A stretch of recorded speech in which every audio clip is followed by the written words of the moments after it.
Taxonomical keys. तो इससे पहले हमने जो चारों पढ़े थे, okay, herbarium, botanical garden, zoological park and museum, वो रियल थे। हम वहां पर विजिट कर सकते थे, जा सकते थे, इंफॉर्मेशन ले सकते थे, ओके। लेकिन टेक्सोनॉमिकल कीज अनरियल होते हैं, ओके, मतलब ये रियल नहीं है, हम इनको जाकर के विजिट नहीं कर सकते, इनको देख नहीं सकते।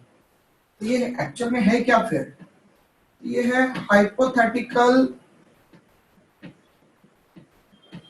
एनालिटिकल डिवाइसेस,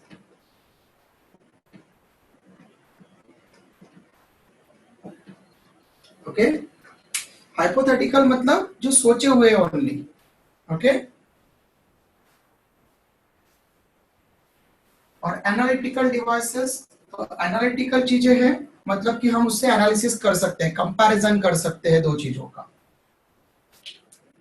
तो और टेक्सोनॉमिकल की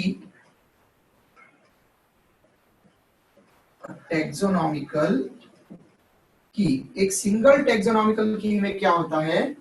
कंसिस्ट ऑफ टू स्टेटमेंट्स, दो स्टेटमेंट से बनी होती है एक टेक्सोनॉमिकल की। और इन दोनों स्टेटमेंट्स को हम क्या कहते हैं? Couplet, okay. कपल, कपल मतलब पेयर, ओके। तो वहां पर स्टेटमेंट का पेयर है, तो दो स्टेटमेंट्स है, okay, couplet. And out of these two statements, out of these two contrasting statement, अब ये जो दोनों स्टेटमेंट्स होते हैं वो क्या होते हैं? एक दूसरे के अपोजिट।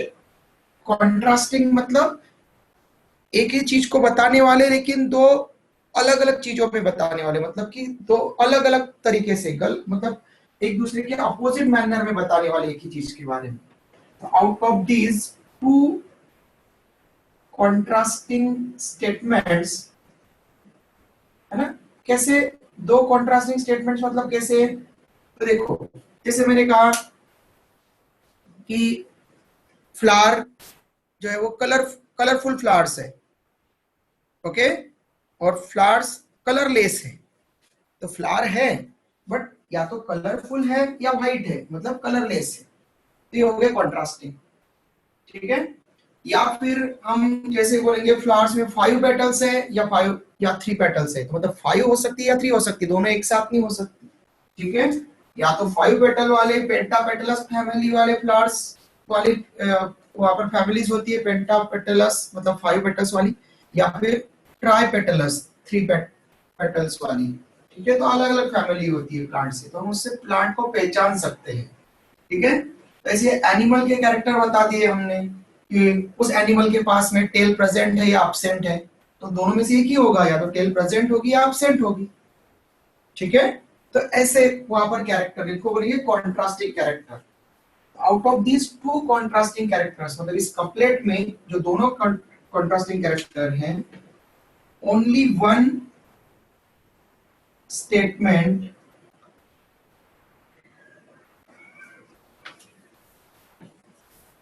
Is true. इन दोनों में से केवल एक ही सही निकलेगा,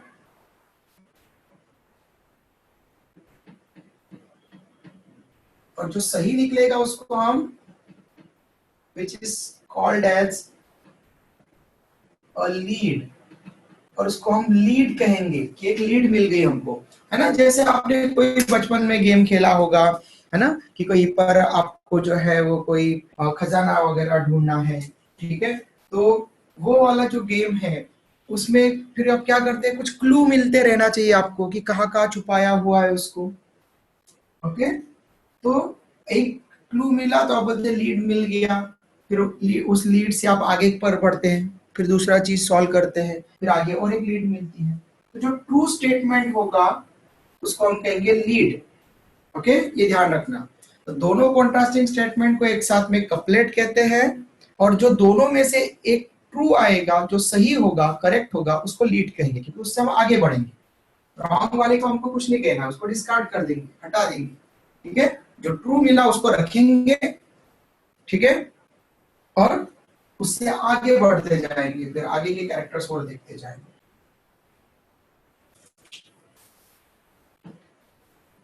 और ऐसे उस ऑर्गेनिज्म का हम ट्रेस करते जाएंगे। फॉर एग्जाम्पल, आपको एक फ्लावर मिला, ठीक है, आपको एक ट्विग मिली, या फिर ट्विग ट्विग और ब्रांच में एक छोटा सा डिफरेंस होता है। ऐसी ब्रांच जिसके ऊपर फ्लावर भी आएगा या बर्ड आएगी उसको हम ट्विग कह देते हैं। फिर तो जैसे हमने ट्विग कही, TWIG ट्विग, मतलब उस पे बर्ड या फ्लावर 100% है। लेकिन अगर हमने ओनली ब्रांच कही, शूट कही, प्रॉपर ब्रांच कही, तो ये जरूरी नहीं कि उसके ऊपर फ्लावर या बर्ड आया ही है। अभी नहीं आया है तो भी ब्रांच कह सकते हैं, और आया है तभी भी ब्रांच कह सकते हैं, लेकिन फ्लावर कंटेनिंग ब्रांच को हम ट्विग कहते हैं। तो आपको एक ट्विग मिल गई, एक छोटी सी ब्रांच मिल गई जिसके ऊपर फ्लावर भी था, तो आप उस फ्लावर में कैरेक्टर्स देखेंगे, ठीक है, कि उस फ्लावर में वो पेंटापेटलस है या ट्राइपेटलस है। तो फ्लावर मिला तो आप पहले कपलेट बनाएंगे। जो कपलेट है उसका पहला स्टेटमेंट आप वहां पर लिखेंगे, स्टेटमेंट 1, ओके। तो स्टेटमेंट 1 मतलब की है ना, की में क्या है, कपलेट रहेगा, 2 स्टेटमेंट रहेंगे। तो स्टेटमेंट 1 आपने वहां पर चेक किया कि पेटल्स कितनी है, तो पेटल्स के ऊपर आपने वो की ले ली। पहला स्टेटमेंट हो गया कि क्योंकि मोस्ट ऑफ द फ्लावर्स में 5 या 3 पेटल्स होती है, तो फ्लावर इज पेंटापेटलस, मतलब 5 पेटल्स कंटेनिंग। और स्टेटमेंट 2 हो गया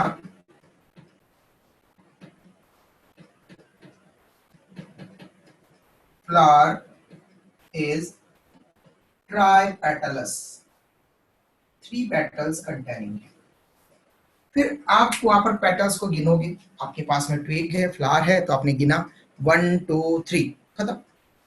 तो आपने कहा कि वो क्या है, ट्राइपेटलस, मतलब आपको लीड मिल गई।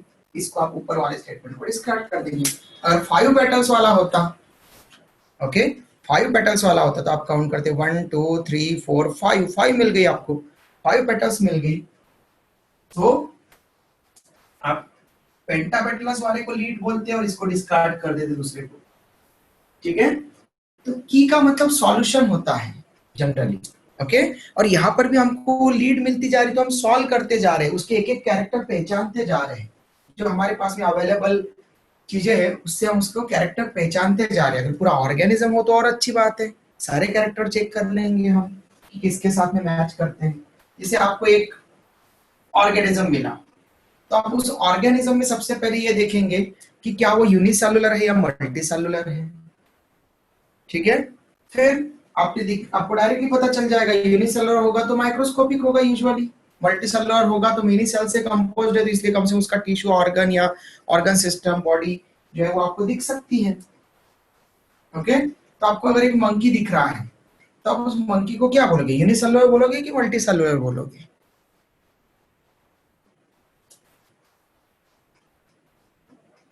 क्वेश्चन रिपीट करना। अगर आपको एक मंकी दिख रहा है, मंकी बंदर, अगर आपको मंकी दिख रहा है तो आप उसको क्या बोलोगे, यूनिसेलुलर होगा वो या मल्टीसेलुलर होगा बेटा? Multi cellular. Multi cellular.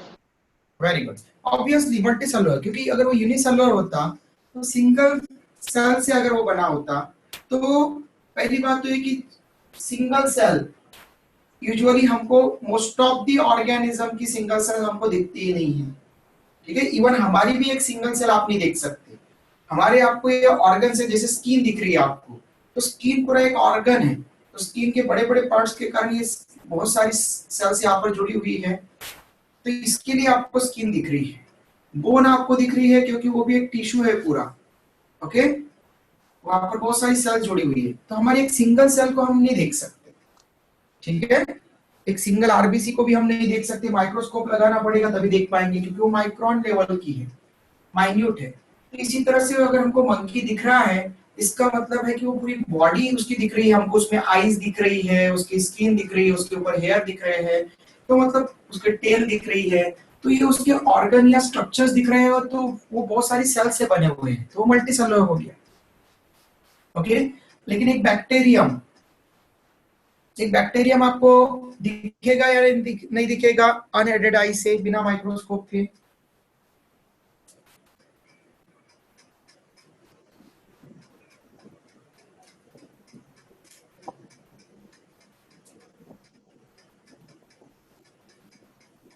बताओ बेटा। सर रिपीट कीजिए एक बार। सर एक बैक्टीरियम आपको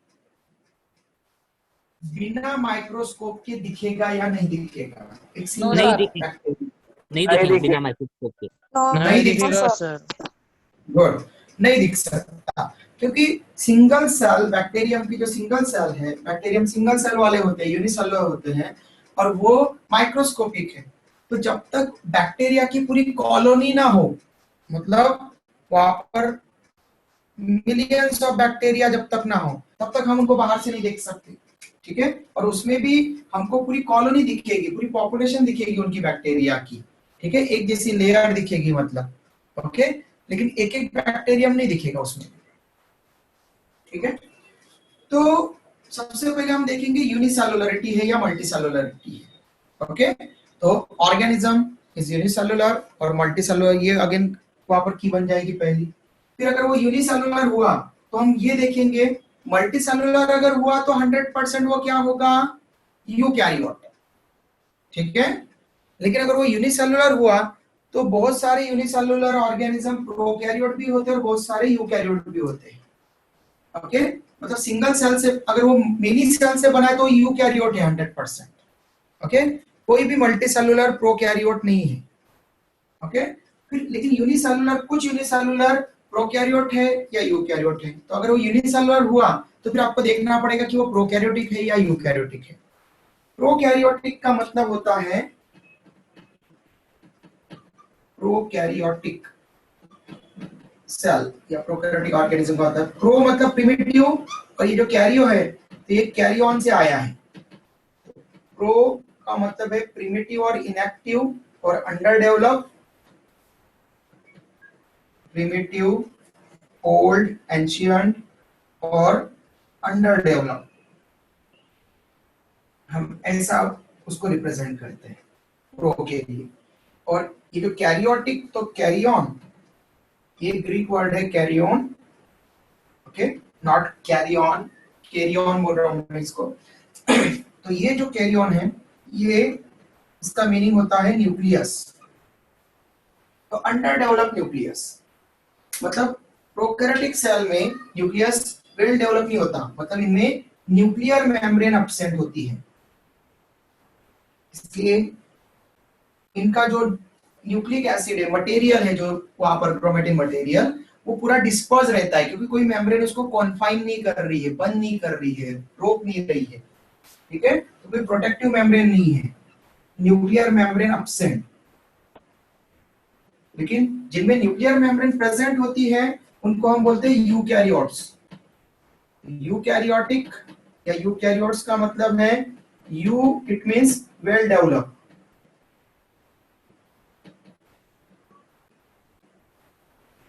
okay, and again carrion, it means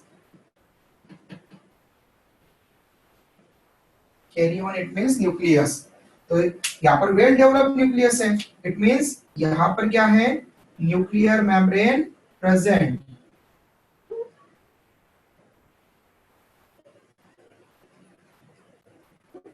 nuclear membrane present है, तो उसको यूकैरियोटिक ऑर्गेनिज्म हम बोलते हैं। तो जो सिंगल सेल वाला है उसमें हम देखेंगे कि न्यूक्लियर मेम्ब्रेन प्रेजेंट है या एब्सेंट है। न्यूक्लियर मेम्ब्रेन प्रेजेंट हुई तो हम कहेंगे वो यूकैरियोट है, मतलब वो किंगडम प्रोटिस्टा का मेंबर हो सकता है, वो हो सकता है अमीबा हो सकता है वो डायटम डायनोफ्लेजेलेट हो सकता है यूग्लिना हो, ठीक है, पैरामीशियम हो, प्लाज्मोडियम हो, ठीक है, तो यूनिसेलुलर हो सकता है, या फिर वो फंगस में यूनिसेलुलर फंगस को हम बोलते हैं ईस्ट, तो या तो फिर वो ईस्ट हो, या फिर कुछ अल्गी भी, क्लोरेला, क्लेमाइडोमोनास ऐसे अल्गी भी क्या होते हैं, यूनिसेलुलर होते हैं। ठीक है, तो न्यूक्लियर मेम्ब्रेन, और अगर न्यूक्लियर मेम्ब्रेन एब्सेंट होती तो प्रोकैरियोटिक होता, और सभी प्रोकैरियोट्स को हम किंगडम मोनेरा में रखते हैं और उनको कॉमनली बैक्टीरिया बोलते हैं। तो अगर वो यूनिसेलुलर ऑर्गेनिज्म प्रोकैरियोटिक है, तो प्रोकैरियोटिक ऑर्गेनिज्म मतलब सीधा बोलो बैक्टीरिया। ओके, ऐसे में बैक्टीरिया प्रोकैरियोटिक। तो अगर न्यूक्लियर मेम्ब्रेन एब्सेंट मिलती है ऑर्गेनिज्म के अंदर, सेल के अंदर, तो मतलब वो प्रोकैरियोटिक सेल है, और प्रोकैरियोटिक सेल किसकी रहेगी, हमेशा बैक्टीरिया की। ओके, किंगडम मोनेरा के मेंबर्स की। उसके अलावा बाकी सारे ऑर्गेनिजम्स, चाहे वो यूनिसेलुलर हो या मल्टीसेलुलर हो, उनमें न्यूक्लियर मेम्ब्रेन प्रेजेंट होती है। ओके, इसलिए कोई भी मल्टीसेलुलर हमेशा यूकैरियोट है। ठीक है, क्योंकि बैक्टीरिया ऑलवेज यूनिसेलुलर है, लेकिन कुछ यूकैरियोट भी यूनिसेलुलर होते हैं, जैसे हमने कहा प्रोटिस्टा, ईस्ट और कुछ अल्गी। लेकिन प्रोकैरियोट्स बोला मतलब ओनली बैक्टीरिया प्रोकैरियोट्स होते हैं, कोई भी बैक्टीरिया यूकैरियोट नहीं हो सकता। ठीक है,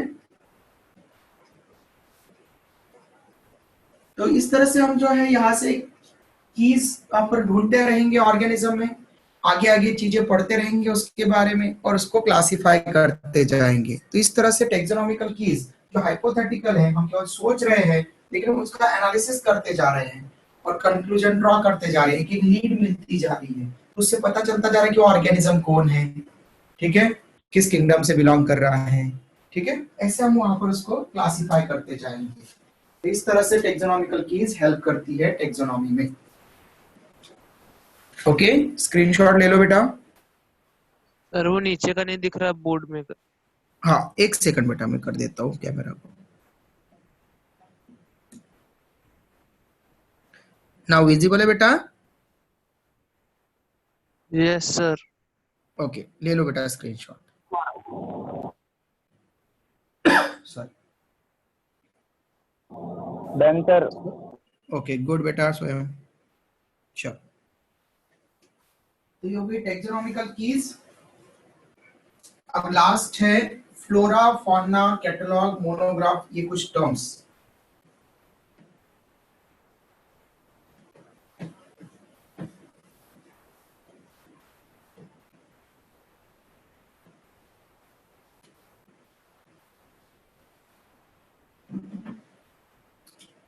नंबर 6 एक्स्ट्रा टर्म्स है जो टेक्सोनॉमी में हेल्प कर सकते हैं। तो इनमें से फर्स्ट हमने लिया फ्लोरा। ओके, तो फ्लोरा ये टर्म यूजुअली प्लांट्स के लिए यूज की जाती है। ओके, प्लांट या प्लांट से रिलेटेड के लिए टर्म्स यूज की जाती है फ्लोरा। ओके, तो फ्लोरा को कैसे डिस्क्राइब करेंगे हम? तो ऑल दी प्लांट वैरायटीज और species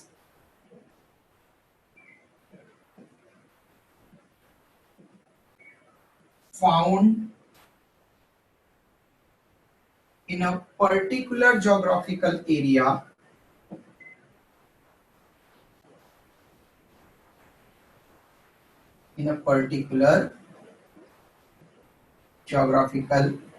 area at a time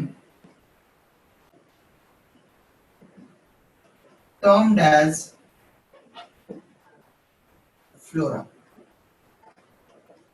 ठीक है, तो एक पर्टिकुलर ज्योग्राफिकल एरिया में मिलने वाले सभी प्लांट स्पीसीज या वैरायटीज को एक पर्टिकुलर टाइम पर, ठीक है, तो टाइम हम कांस्टेंट ले लेंगे वहां पर, एक टाइम पूरा 1 साल वहां पर, क्योंकि हो सकता है कि कुछ साल के बाद में उनमें से कुछ रेयर स्पीसीज थी तो, या एंडेंजर स्पीसीज थी तो एक्सटिंक्ट हो गई। ओके, तो आगे जाकर के क्या होगा हम नहीं बोल सकते उनके साथ में, एक पर्टिकुलर टाइम पीरियड ले लेंगे हम कि कहां से कहां तक हमने उसको ऑब्जर्व किया है, हमने टाइम भी लिखा है वहां। इस तरह से एक पर्टिकुलर टाइम पर पर्टिकुलर ज्योग्राफिकल एरिया में एक स्पेसिफिक ज्योग्राफिकल एरिया में मिलने वाली सभी प्लांट की स्पीसीज या वैरायटीज को हम फ्लोरा कहते हैं। फॉर एग्जांपल हम नागपुर में रहते हैं तो आप नागपुर फ्लोरा ऐसा बोल सकते हैं। तो नागपुर फ्लोरा का मतलब हो जाएगा कि नागपुर और नागपुर के आसपास में मिलने वाले जो फॉरेस्ट वगैरह है जैसे कि ताड़ोबा वगैरह, ठीक है। तो नागपुर फ्लोरा में क्या आ जाएगा, नागपुर और नागपुर के आसपास में मिलने वाले सारे प्लांट वैरायटीज, ऑरेंजेस की डिफरेंट वैरायटीज हो या स्पीसीज हो, ठीक है, व्हीट, राइस, मैंगो, पपाया, जो जो यहाँ पर ग्रो हो सकता है, ठीक है, पूरा सभी सभी प्लांट, इवन अलगी भी, पानी में मिलने वाले कुछ अलगी भी, तो अलगी, ब्रायोफाइट, टेरिडोफाइट, जिम्नोस्पर्म, एंजियोस्पर्म, सभी, और उनमें भी सभी डिफरेंट डिफरेंट मैंगो की जितनी भी वैरायटीज ग्रो करती है नागपुर या नागपुर के आसपास में, सभी, नीम, ठीक है। तो पूरी प्लांट स्पीसीज और प्लांट वैरायटीज जो नागपुर या नागपुर के आसपास में ग्रो हो रही है उसको हम नागपुर फ्लोरा कह सकते हैं। ऐसे ही थोड़ा सा और बड़े लेवल पर गए तो इंडियन फ्लोरा। तो पूरे इंडिया में पूरी कंट्री में जितने भी प्लांट स्पीसीज ग्रो होंगे, ठीक है, तो अब ऐसी कुछ चीजें होगी जो नागपुर में ग्रो नहीं होती और वो मुंबई में ग्रो होती है, या मुंबई में नागपुर में ग्रो नहीं होती और वो दिल्ली में ग्रो होती है, जो दिल्ली में ग्रो नहीं होती और वो राजस्थान में ग्रो होती है कहीं पर। तो ऐसे अलग अलग जगह पर, ओके। तो पूरा इंडिया जब बोल रहे हैं तो पूरी कंट्री में वहां पर सभी डिफरेंट प्लांट वैरायटीज को हम ले लेंगे और तब हम बोलेंगे इंडियन फ्लोरा, सबके बारे में डिटेल होगी उसमें। और आगे बढ़े आप तो एशियन फ्लोरा बोल सकते हैं, पूरे एशिया में जितना फ्लोरा मिलता है, या फिर साउथ ईस्ट एशिया, ठीक है, फिर एशिया, फिर एशिया के बाद में आपने पूरा अर्थ पर बोल दिया, ठीक है। जैसे आप फ्लोरा वहां पर कंसिडर कर सकते हैं, ओके। पूरी प्लांट स्पीसीज क्लियर है बेटा? किसी को डाउट है तो पूछ सकता है, नहीं तो हम सेकंड टर्म पर चलते हैं। ओके, नंबर 2 सेकंड टर्म है फौना। तो जैसे फ्लोरा प्लांट्स के लिए था बेटा, फौना एनिमल्स के लिए। एक पर्टिकुलर ज्योग्राफिकल एरिया में जितने भी पूरी एनिमल की वैरायटीज मिलेगी, स्पीसीज मिलेगी, उसको हम टुगेदरली उसको क्या बोल देंगे, उनको फौना टर्म दे देंगे। तो all the animal varieties or species found in a specific or particular geographical area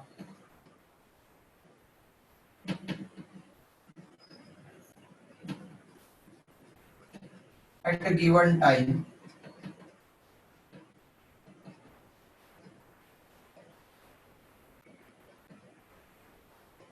called as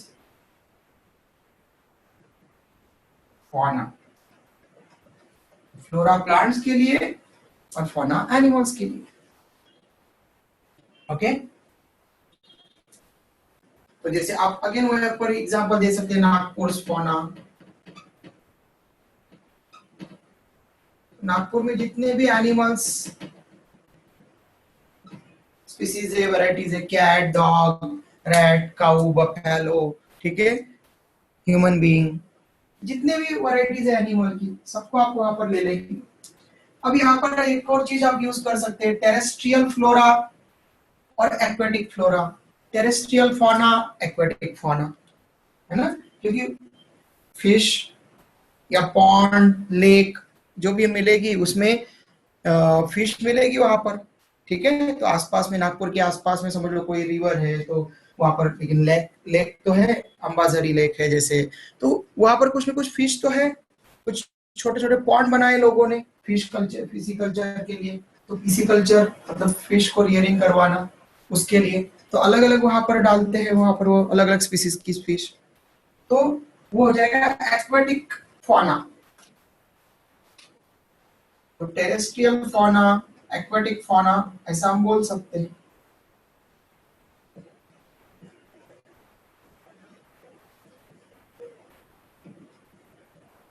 ठीक है, ऐसे यहाँ पर हम ये ऐड कर सकते हैं फ्लोरा में, terrestrial flora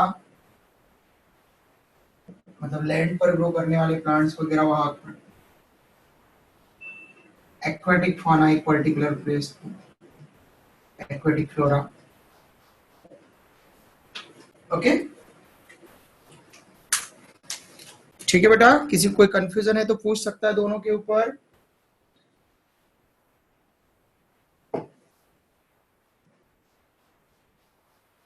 okay, next third term flora fauna के बाद में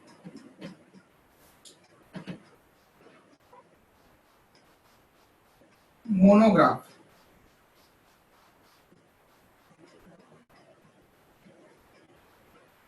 टर्म्स में ही मीनिंग खोजने की कोशिश किया करो, तो आपको उसको रटने की या फिर बहुत ज्यादा देर याद रखने की जरूरत नहीं पड़ेगी, अपने आप याद आ जाएगा।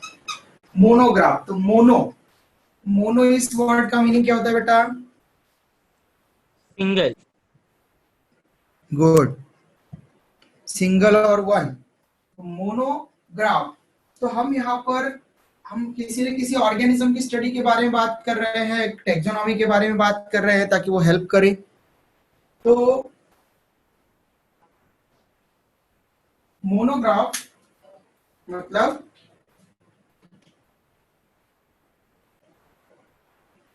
Study of a single taxon at a time।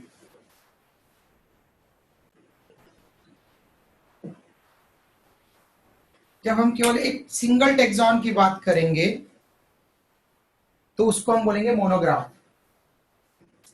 ठीक है, एक ही टेक्सॉन के बारे में, जैसे फॉर एग्जांपल टेक्सॉन, टेक्सॉन का मतलब आपको बताया था कि टेक्सॉन का मीनिंग सिंगल, टेक्सॉन मतलब सिंगल कैटेगरी या रैंक या ग्रुप हो जाएगा। और ऐसे हमने टेक्सोनॉमिकल हायरार्की पढ़ी थी, और 21 कैटेगरीज में से 7 कैटेगरीज को हमने ऑब्लिगेटरी कैटेगरीज कहा था। सिंगल को टेक्सॉन बोलते हैं, मिनी को टेक्सा बोलते हैं। तो हम किसी भी एक टेक्सॉन की बात करेंगे, जैसे हमने किंगडम की बात की तो पूरे एनिमल, ओके, एनिमल, तो पूरे एनिमल की बात, वहां पर एनिमल मतलब भी एक मोनोग्राफ हो गया, फिर ओनली एनिमल्स के बारे में बात करना। ठीक है, तो ये हो गया एक सिंगल टेक्सॉन। या फिर आपने ले लिया एक फाइलम कॉर्डेटा, तो ओनली कॉर्डेट्स के बारे में बात करना, कौन कौन कॉर्डेट्स है। ओके, या फिर क्लास ले ली मैमेलिया, तो ओनली मैमल्स के बारे में बात करना, मैमल्स कितने स्पीसीज है वहां पर, कितने ग्रुप्स है। ठीक है, ऐसे इसको बोलते हैं सिंगल टेक्सॉन। या फिर आपने एक सिंगल जीनस ले लिया, जैसे मैंगीफेरा, तो मैंगीफेरा मतलब मैंगो से रिलेटेड, फिर मैंगीफेरा इंडिका है, उसमें अलग अलग स्पीसीज क्या हो सकती है और मैंगो की, वो हम बात करेंगे। ठीक है,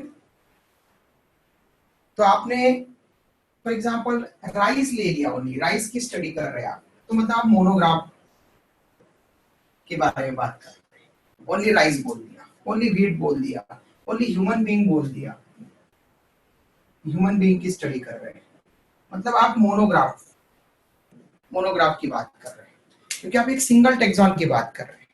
क्योंकि ह्यूमन बीइंग या राइस ये क्या है, ये डायरेक्टली रियल है, आपको दिख रहे हैं। और जो रियल होते हैं वो कौन सी कैटेगरी के पार्ट होते हैं बेटा? किंगडम से स्पीसीज के अंदर कौन से इसके मेंबर होते हैं? जो इंडिविजुअल होते हैं, जो रियल होते हैं, रियल में प्रेजेंट है मेंबर्स, तो राइस आपको दिखता है, ह्यूमन बीइंग आपको दिखता है, तो मतलब ये डायरेक्टली आप कौन सी कैटेगरी में रख सकते हैं? किंगडम से स्पीसीज 7 कैटेगरी में से कौन सी कैटेगरी में रख सकते हैं आप इन्हें? स्पीसीज। वेरी गुड, स्पीसीज में, क्योंकि स्पीसीज ही अकेली रियल कैटेगरी है। इसलिए जो भी हमको दिख रहा है ऑर्गेनिज्म या लिविंग बीइंग, वो डायरेक्टली पहले स्पीसीज में रखा जाएगा, क्योंकि वो स्पीसीज का मेंबर है। इंडिविजुअल जो दिख रहा है वो स्पीसीज का मेंबर है। तो study of single taxon is termed as monograph, और उसमें फिर हम कोई भी टेक्सॉन ले सकते हैं, पूरा किंगडम ले लिया या पूरा फाइलम ले लिया या पूरा जीनस ले लिया या पूरी स्पीसीज ले ली, ठीक है। जैसे सैपियंस के बारे में बात कर रहे हैं हम, सभी ह्यूमन बीइंग्स के बारे में, तो वो स्पीसीज के बारे में हो गया, ओके। ये ध्यान रखना है आपको। लेकिन जब हम फ्लावरिंग प्लांट के बारे में बात कर रहे हैं, तो फ्लावरिंग प्लांट भी एक कैटेगरी हो गई। फ्लावरिंग प्लांट मतलब एंजियोस्पर्म, ठीक है। और ये क्या हो गया, डिवीजन, है ना। एंजियोस्पर्म भी क्या हो गया, डिवीजन हो गया ना। प्लांट किंगडम प्लांटी में 5 डिवीजन हमने रिप्रेजेंट किए हैं, algae, bryophyta, pteridophyta, gymnospermae and angiospermae.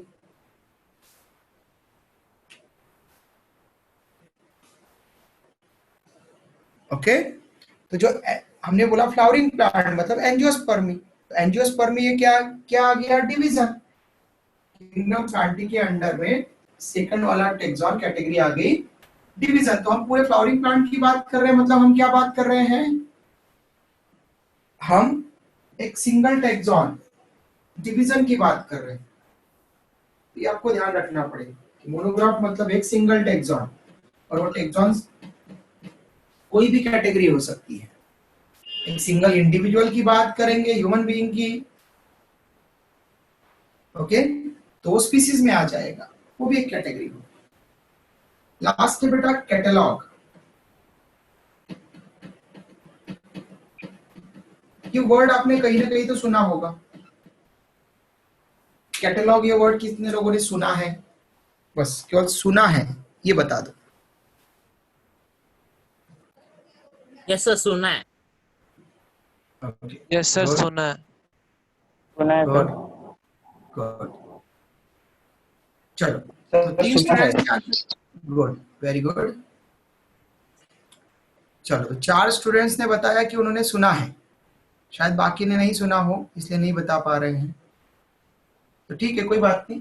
Catalogue ये वर्ड सुना है अगर, ठीक है। वैसे तो बहुत बार वर्ड आता रहता है, ये अलग अलग चीजों को कैटलॉग बोलते रहते हैं लोग, ठीक है। अब कोई बता पाएगा किस चीज को कैटलॉग बोलेंगे हम, कोई बता सकता है क्या? List of things. हाँ, good.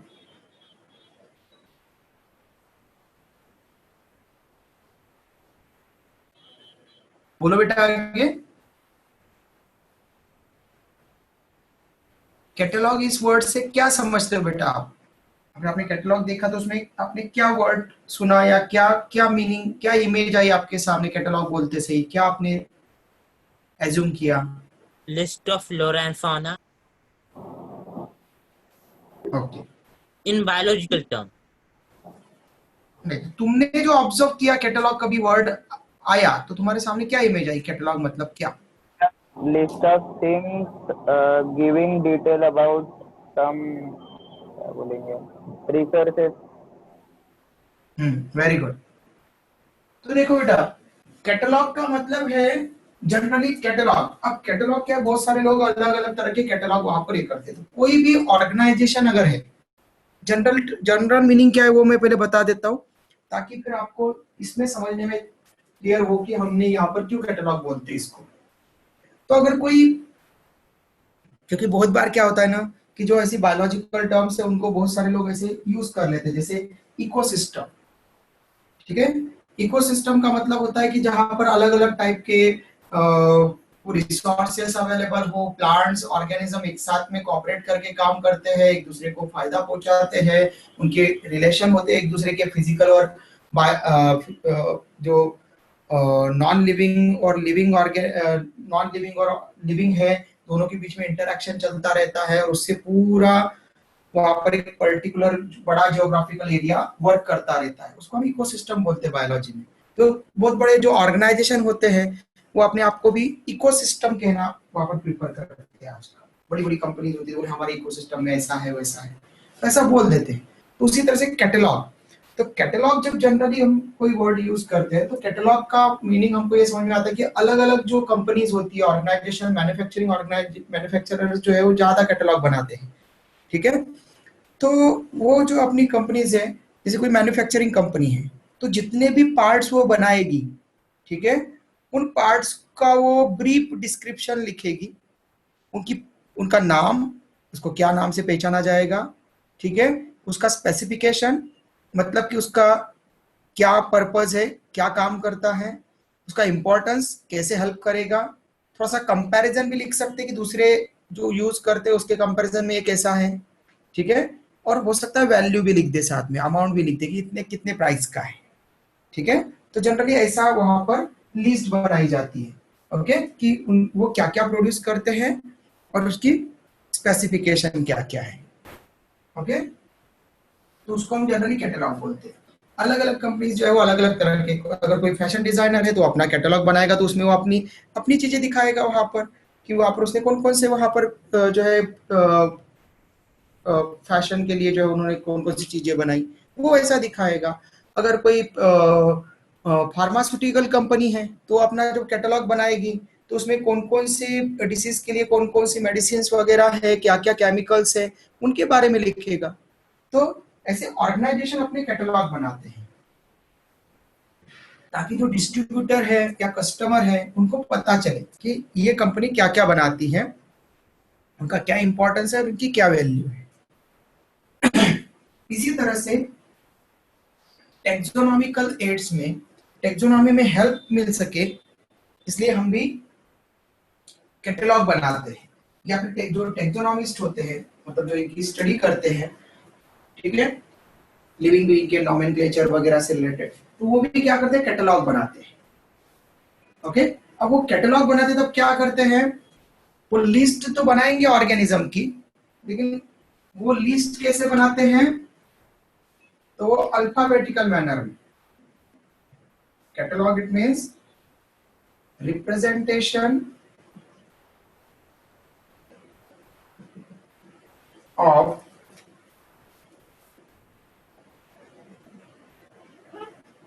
organisms, representation of organisms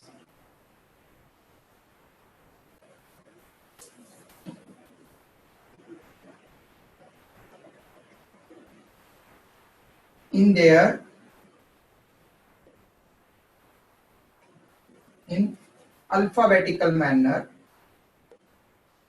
in alphabetical manner with their brief description, with their brief description। तो शॉर्ट में उसका डिस्क्रिप्शन दिया रहता है, टर्म्ड एज कैटलॉग। तो जो ऑर्गेनिज्म है उन ऑर्गेनिज्म को रिप्रेजेंट करेंगे, लेकिन वहां पर उनका ब्रीफ डिस्क्रिप्शन भी देंगे साथ में, और उनको जब रिप्रेजेंट करेंगे तो उनके अल्फाबेटिकल मैनर में, ठीक है। अल्फाबेटिकल मैनर मतलब कि A to Z वाले नंबर्स में, है ना। जनरली आपने देखा होगा बहुत जगह पर अटेंडेंस वगैरह लिखी जाती है, तो वहां पर क्या करते हैं, पहले ए लेटर वाले पर्सन से स्टार्ट करेंगे, फिर डबल ए अगर होगा तो वो सबसे पहले आ जाएगा।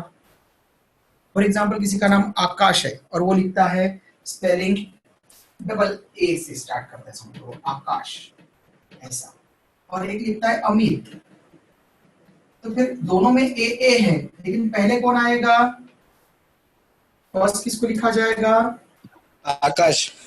आकाश को, क्योंकि फर्स्ट जब वो दोनों यहाँ पर कॉन्फ्लिक्ट दिखा रहे हैं, दोनों यहाँ पर सेम है, तो फिर नेक्स्ट वाला लेटर चेक किया जाएगा, फिर नेक्स्ट वाला ये पहले आ जाता है कैपिटल ए स्मॉल ए, मतलब ए और ये ए एम है ऐसा। तो ये इस तरह से अल्फाबेटिकल मैनर में वहां पर, फिर बाद में फिर अदर लेटर्स वाले आते जाएंगे। इसी तरह से यहाँ पर, तो जैसे फॉर एग्जाम्पल अगर आपके पास में प्लांट 4-5 प्लांट है, ओके, और उनको आपका कैटलॉग बनाना है। जैसे मैं आपको 2-3 के एग्जांपल दे देता हूं।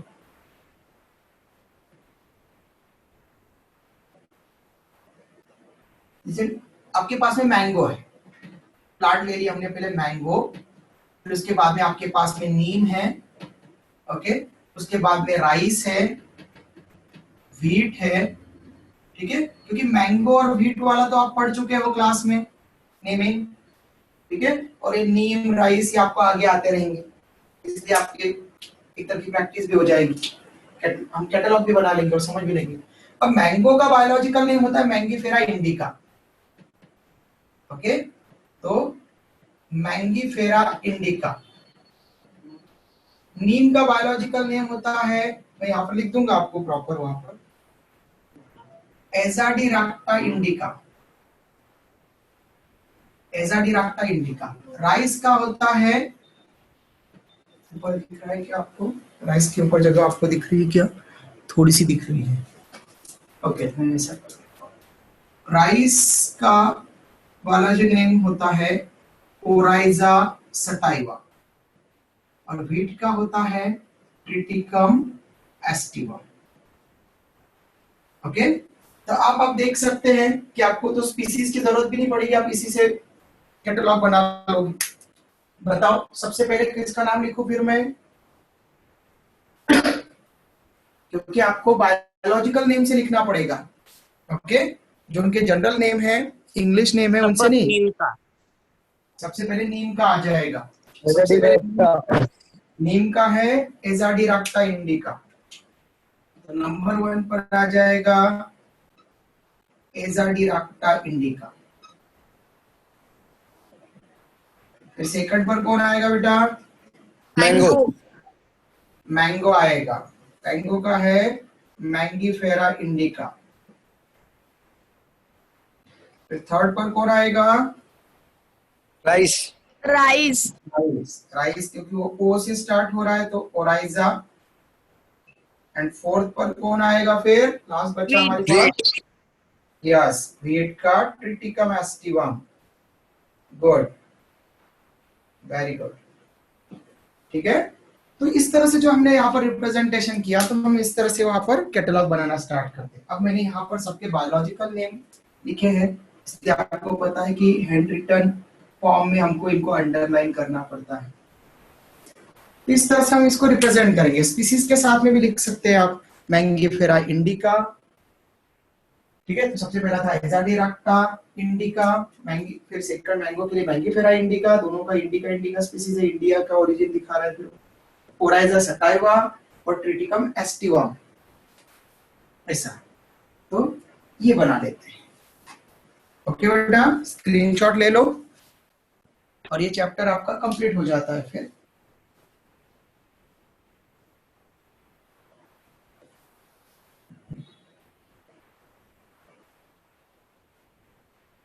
सर इसके नोट्स, हाँ बेटा, नोट्स के लिए आप क्लास जो जिन्होंने आपका एडमिशन करवाया होगा ना बेटा, यस सर, उनसे कांटेक्ट करना, तो वो आपको फिर बायो की फर्स्ट वाली बुकलेट दिला देंगे, ठीक है।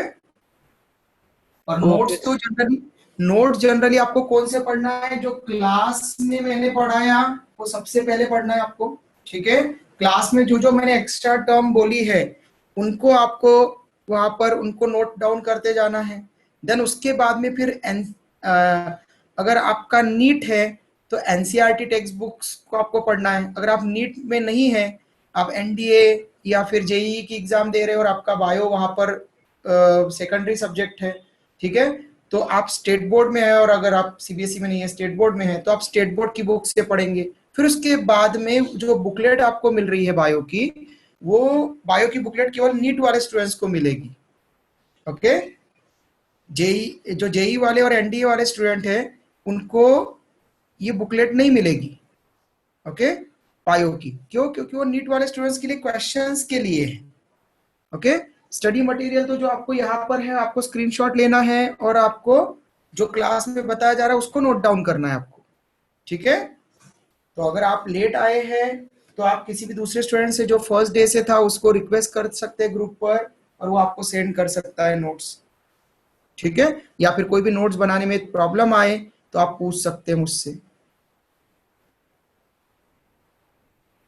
ओके बेटा, सर पूरी Okay, sir, information okay. Previous videos में भी तो है।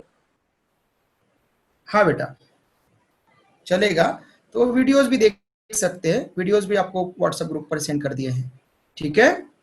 ओके चलो, सर हाँ बेटा बोलो। सर फिर क्वेश्चन आंसर्स कैसा करना है? क्वेश्चन आंसर्स भी खुद ही बनाना है क्या? क्वेश्चन आंसर मतलब 11th के रिटर्न एग्जाम के लिए? Yes sir. ओके, ये कौन कौन क्वेश्चन पूछ रहा है ये, पहले तो ये बताओ। रोशन। रोशन, तो बेटा रोशन आपका नीट है कि जेई है बेटा, या एनडीए है? NDA sir. एनडीए है ना बेटा। तो एनडीए में आपको 11th में बस बायो किसके लिए चाहिए? आपको एनडीए में जो साइंस वाला पार्ट आएगा उसके लिए चाहिए आपको, ठीक है।